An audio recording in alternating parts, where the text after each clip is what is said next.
बताइए। Civil service exam यानी कि आपको यूपीएससी, नहीं ना, यूपीएससी। इसमें जो है आपका यूपीएससी का फुल फॉर्म होता है यूनियन पब्लिक सर्विस कमीशन, ठीक है ना।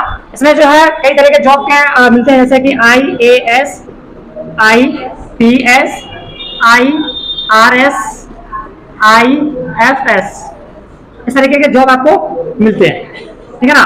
बहुत अच्छा रैंक है तो इस तरीके के जॉब आपको आराम से मिल जाएंगे। इसका जो एलिजिबिलिटी वगैरह है पहले वो समझिए। एलिजिबिलिटी आपका जो है वो आप इंडियन होने चाहिए, इंडियन होने चाहिए। उसके बाद आप ग्रेजुएट होने चाहिए, ग्रेजुएट होने चाहिए फ्रॉम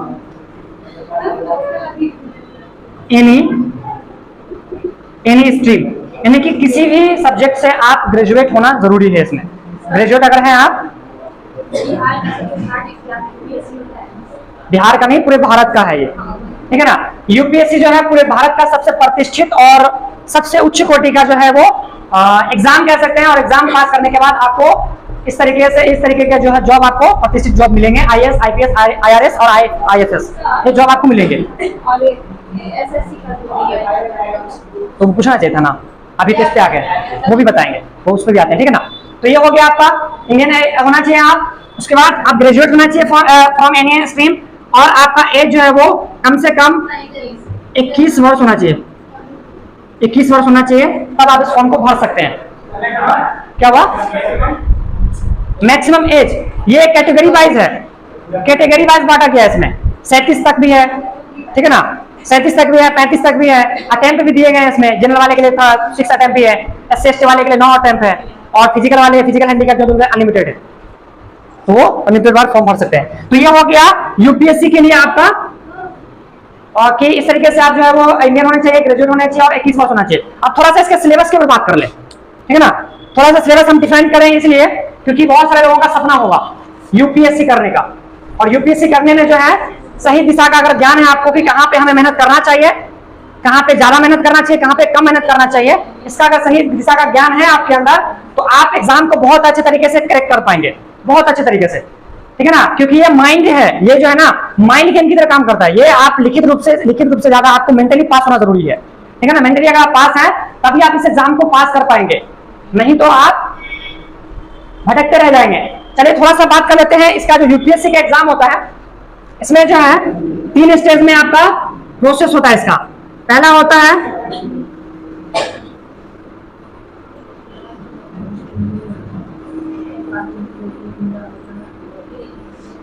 प्रीलिम्स, दूसरा होता है आपका मेंस,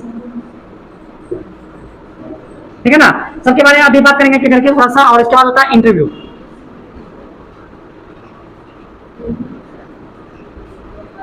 इंटरव्यू आपका जो होता है, प्रीलिम्स जो होता है वो 400 नंबर का होता है, मेंस जो होता है आपका 1750 नंबर का होता है, और इंटरव्यू जो होता है 275 नंबर का होता है। लेकिन इसमें समझना है आपको, इसमें जो प्रीलिम्स होता है 400 नंबर का, इसका मार्क्स मेरिट लिस्ट में जोड़ा ही नहीं जाता है। ये जस्ट सिर्फ पास करने के लिए आपको जो है ये एग्जाम देना पड़ता है। इसमें आपका 2 पेपर होंगे। इसका जो है आपका फर्स्ट पेपर होगा आपका इसमें जीके एंड जीएस, ठीक है ना। इसमें आपके टोटल 100 क्वेश्चंस रहेंगे, और आपको जो है वो 200 नंबर के रहेंगे, और आपका 2 घंटे का रहेगा, ठीक है। ये जीएस पेपर 1 ऐसे रहेगा, जीके जीएस पेपर 1 में रहेगा। प्रीलिम्स का 2 पेपर होगा, एक हो गया आपका ये, और ये 200 नंबर का रहेगा।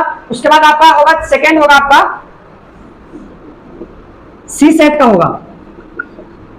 सी सेट यानी कि सिविल सर्विस एप्टीट्यूड टेस्ट, इसका फुल फॉर्म होता है। इसमें भी आपका जो है 100 नंबर का, सॉरी यहाँ पे 80 क्वेश्चन रहेंगे आपका।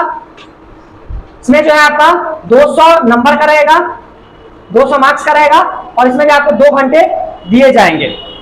इसमें आपको जो है सिर्फ और सिर्फ पास करना है। आप अगर इसमें मेरिट लिस्ट बनता है, अगर आप इसमें पास कर जाते हैं तो आपका जो है वो मेंस के लिए एलिजिबल हो जाते हैं। भले ये 400 नंबर का ही क्यों ना हो, 400 में 400 नंबर आप क्यों ना लेके आ जाए, लेकिन इसका नंबर आपका मेंस में या इंटरव्यू में नहीं जोड़ा जाएगा, ठीक है। तो ये हो गया प्रीलिम्स, जो कि फर्स्ट स्टेज होता है यूपीएससी का। अब इसको थोड़ा सा हम लोग बैक करते हैं, यानी कि इसको कर देते हैं बंद, इसको बंद कर देना, मतलब मिटा देते हैं इसको, क्योंकि जगह थोड़ा कम पड़ने वाला, सिलेबस थोड़ा बड़ा है, और कहां कहां पे मेहनत करना है, कहां कहां पे नहीं करना है, वो हम बता देते हैं आपको अभी।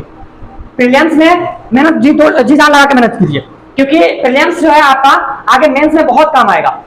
क्यों काम आएगा, कैसे काम आएगा, अभी देखिए। आते हैं मेंस के ऊपर में, मेंस के ऊपर आते हैं। मेंस जो है आपका 1750 नंबर का है। ये कैसे है 1750? तो पहला आपका जो है दो पेपर होगा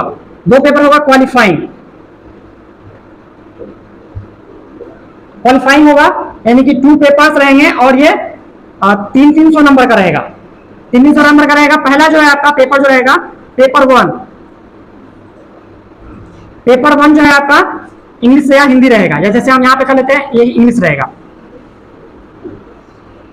रहेगा, और ये इसका मार्क्स रहेगा 300, और ये जो है 3 घंटे का एग्जाम रहेगा, ठीक है ना। इसमें भी आपको सिर्फ और सिर्फ करना है पास। कितना नंबर से? तो 30% से आपको सिर्फ पास कर जाना है। ये क्वालिफाइंग है, इसका भी नंबर नहीं जुड़ता है, क्वालिफाइंग है, ठीक है ना। और उसके बाद फिर पेपर 2 होगा आपका। पेपर 2 होगा, इसमें आपका आप हिंदी लेना चाहते हैं, मराठी लेना चाहते हैं, गुजराती लेना चाहते हैं, जो भी लेना चाहते हैं अपने हिसाब से आप ले सकते हैं। जैसे हम यहाँ पे करते हैं हिंदी, 2 लैंग्वेज रहेगा, लैंग्वेज का रहेगा एग्जाम। तो इसमें हो जाएगा आपका एक सेम चीज रहेगा, इसमें भी आपको जो है वो 300 नंबर का रहेगा, और इसमें आपको कम से कम जो है वो 30% यानी कि 25% मार्क्स कम से कम आपको लेकर के आना है पास करने के लिए, क्योंकि ये पास करने का ही एग्जाम है और 3 घंटे का ये एग्जाम होगा। 2 पेपर होंगे आपके 300 नंबर का। दोनों एग्जाम में जो है आपको पहला पेपर जो होगा उसमें आपको जो है वो 30% ला करके पास कर जाना है। फिर दूसरा पेपर जो होगा इसमें आपका 25% मार्क्स ला करके पास कर जाना है, इसका नंबर आपका नहीं जुड़ेगा। ये हो गया क्वालिफाइंग एग्जाम। उसके बाद आते हैं एथिक्स वगैरह सब जो है, हाँ शायद इसी में आता है। उसके बाद जो है यहाँ पर एस्से रहेगा आपका, 1 पेपर रहेगा, और ये रहेगा 250 नंबर का। एक पेपर रहेगा और 250 नंबर का रहेगा, किसी भी टॉपिक के ऊपर में निबंध लिखने का रहेगा, ठीक है। एस्से ये 250 नंबर का, और इसका नंबर जुड़ेगा, ठीक है ना, इसका नंबर जुड़ेगा। उसके बाद आते हैं यहाँ पे आपका जो आएगा अब इसमें जीके जीएस आएगा, फिर से आएगा जीके जीएस, और ये 1000 नंबर का रहेगा। ये रहेगा आपका टोटल रहेगा 4 पेपर रहेगा और 250 नंबर का रहेगा, यानी कि पेपर 1, पेपर 2, पेपर 3, पेपर 4, 4 रहेंगे। इसमें भी आपका जो है 250 नंबर का रहेगा।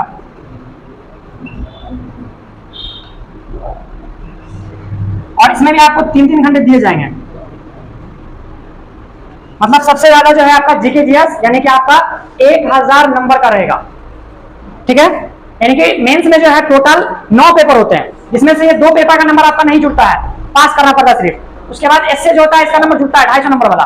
जीके जीएस का 4 पेपर रहेगा, चारों पेपर जो है वो 1000 नंबर का रहेगा, ठीक है।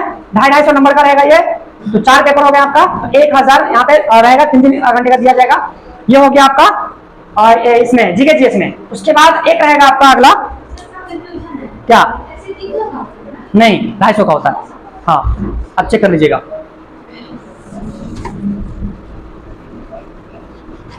उसके बाद आपका ऑप्शनल रहेगा। ऑप्शनल यानी कि आपको कहेगा कि आप चूज कीजिए, जो लैंग्वेज में आप कंफर्टेबल है वो लीजिए। तो आप अगर लेना चाहेंगे कि हमें हिंदी लेना है, हिंदी साहित्य लेना है, या आपको इथिक्स वगैरह जो कह रहे थे, इथिक्स वगैरह इसमें आएगा, ऑप्शनल में आएगा। ऑप्शनल में जो है आपका हिस्ट्री ले सकते हैं, ज्योग्राफी ले सकते हैं, बायोलॉजी ले सकते हैं, आप साइंस ले सकते हैं, टेक्निकल ले सकते हैं। तो ये सारी चीजें ले सकते हैं। जैसे जो भी लेंगे आप, पहले 2 पेपर हुआ करता था, ठीक है ना, लेकिन अब जो है एक ही पेपर को आधा आधा कर दिया। जैसे अगर आप हिस्ट्री लेंगे, हिस्ट्री अगर आप ले लेते हैं इसमें, तो हिस्ट्री में 2 पेपर रहेंगे। एक रहेगा आपका पेपर 1 रहेगा आपका, और फिर दूसरा रहेगा आपका पेपर 2। पेपर 1 जो है आपका 250 नंबर का रहेगा, और पेपर 2 जो रहेगा आपका 250 नंबर का रहेगा। इसमें भी आपको 3 घंटे दिए जाएंगे, 3 घंटे में दिए जाएंगे। अब ये जो पेपर 1 पेपर 2 है, इसका मतलब यह है कि अगर आप हिस्ट्री लेते हैं तो हिस्ट्री में आधा हिस्ट्री आपको पेपर 1 में पढ़ना है, आधा हिस्ट्री आपको पेपर 2 में पढ़ना है। ऐसा नहीं है कि 2 पेपर हो गया, इसका मतलब आपको एक हिस्ट्री हो गया, एक ज्योग्राफी हो गया, ऐसा नहीं है। यहाँ पे जो है हिस्ट्री लेते हैं तो हिस्ट्री में जो भी सब्जेक्ट आप लेते हैं तो आधा पेपर 1 में पढ़ना पड़ेगा और आधा पेपर 2 में पढ़ना पड़ेगा। तो ये हो जाएगा आपका 500 नंबर का, कितना पेपर हो गया टोटल, ये दोनों को जोड़ना नहीं है, ये हो गया आपको 250 नंबर और ये हो गया 1000 नंबर, मतलब 1250 नंबर हो गया यहाँ पे, और ये 500, 1750। मेंस कितना नंबर का था अभी बताया हम आपको, 1750 नंबर का मेंस हो गया। ये क्वालिफाइंग एग्जाम है, तो इस पे ज्यादा ध्यान नहीं भी देंगे तो चलेगा, क्योंकि ये इसमें अगर आप 300 में 300 या इसमें भी 300 में 300 ले आते हैं तब भी कोई फर्क नहीं पड़ेगा, ठीक है ना, क्योंकि इसका नंबर नहीं जुड़ता है, ठीक है ना। तो जो क्वालिफाइंग एग्जाम है आपका, 2 पेपर जो हिंदी और इंग्लिश का लैंग्वेज का एग्जाम होगा, इसमें आप सिर्फ पास कर जाइए, ठीक है ना। तो इस पे ज्यादा मेहनत नहीं करेंगे तो इसमें चलेगा इतना पे काम। मेन इससे में आपको ध्यान देना है, इससे में भी होता है टिप्स एंड ट्रिक्स होता है उसका, कि आप किस तरीके से लिखते हैं। उसके बाद जीके जीएस में आपका रट लेना, पूरा एकदम अच्छे से पढ़ लेना है, क्योंकि अगर प्रीलिम्स के अच्छे से तैयार करके आएंगे तो आपका जीके जीएस आसान हो जाएगा। ये प्रीलिम्स में आपका जीके जीएस है ना, पेपर 1 हो जाएगा और पेपर 2 जो होगा सीसेट का हो जाएगा, तो यहाँ पे हो जाएगा आपका GK GS paper 1, paper 2, paper 3 और पेपर 4। तो ये इसका नंबर जुड़ेगा, 1000 नंबर इसका हो गया टोटल, 250 नंबर इसका हो गया और 500 नंबर ऑप्शनल का हो गया। ऑप्शनल का नंबर जुड़ता है, ऑप्शनल में जितना नंबर आते हैं 250 नंबर का होता है, दोनों पेपर 3-3 घंटे आपको दिए जाते हैं। ऑप्शनल आप जितना नंबर आते हैं उस हिसाब से उसका नंबर जुड़ता है वहां पे। तो ये हो गया आपका मेंस, मेंस हो गया खत्म। और लास्ट में आता है इंटरव्यू, जो कि आपका 275 नंबर का होता है। टोटल अगर हम बात करें इसमें, तो टोटल जो है आपका इसमें 2025 नंबर का आपका टोटल आपका यूपीएससी का एग्जाम होता है, 2025 नंबर का, ठीक है ना। लेकिन अगर आप इसमें जो है जनरल कास्ट से आते हैं तो कम रैंक भी, अगर आप जनरल कास्ट से, तो वैसे हर चीज में डिफिकल्ट होता है, छूट तो नहीं दिया जाता है उसमें, छूट का जनरल कास्ट कहीं पे छूट नहीं है। जनरल कास्ट में आप आए हैं मतलब आपको 100% तैयारी करना पड़ेगा अपना, ठीक है ना। तो इसमें जो है आपका, अगर आप अच्छा रैंक लाना चाहते हैं, आईएएस कैटेगरी में जाना चाहते हैं, आईएएस आईपीएस आईआरएस में जाना चाहते हैं, तो आपको अंडर 100 रैंक, टोटल पोस्ट तो लगभग 1000 समथिंग आता ही है पोस्ट पूरे ऑल ओवर इंडिया में, हर साल 1000 से नीचे ही थोड़ा आता है, तो इतना ही रहेगा। इसमें ही आपको अगर अच्छा रैंक अगर आप लाते हैं तो यहाँ पे आपका जो है, आप इसमें जो है आपका यूपीएससी का एग्जाम क्रैक कर सकते हैं। मेंस में आपका जो है ये सब समझ में आ गया। इंटरव्यू में थोड़ा अप्रोच क्या होता है वो समझ लीजिए। इंटरव्यू का जो अप्रोच होता है, इंटरव्यू में आपका थोड़ा सा ध्यान ये रखना है, आपकी पर्सनालिटी को दिखा जाता है, आपकी पर्सनालिटी, आपका जो है वो बिहेव, जो कि आप यहाँ देखे सीखे नहीं है थोड़ा बहुत जो भी है, तो बिहेव वगैरह है, आपका बात करने का तरीका, किसी चीज को एक्सप्लेन करने का तरीका, आप उसी चीज को आप एक्सप्लेन कर रहे हैं और उसी चीज को कोई जो है वो अनपढ़ व्यक्ति जो है उसको एक्सप्लेन कर रहा है, तो दोनों में क्या डिफरेंस है वो भी आपके अंदर होना चाहिए। ऐसा ना कि जैसा सामने वाला जो है वो अनपढ़ व्यक्ति, किसान है, अनपढ़ व्यक्ति जो है वो उसमें क्या कर रहा है, आंसर दे रहा है, वैसे ही आप भी आंसर दे रहे हैं, तो फिर आप में उसमें क्या फर्क है, तो फिर आप उसके एलिजिबल ही नहीं है, ठीक है ना। तो ये जो है आपका, इसमें हाईएस्ट मार्क्स अभी तक जो मिला है लगभग 180 या 200 के आसपास में साथ मिला है, सबको तो 275 तो मिला नहीं है।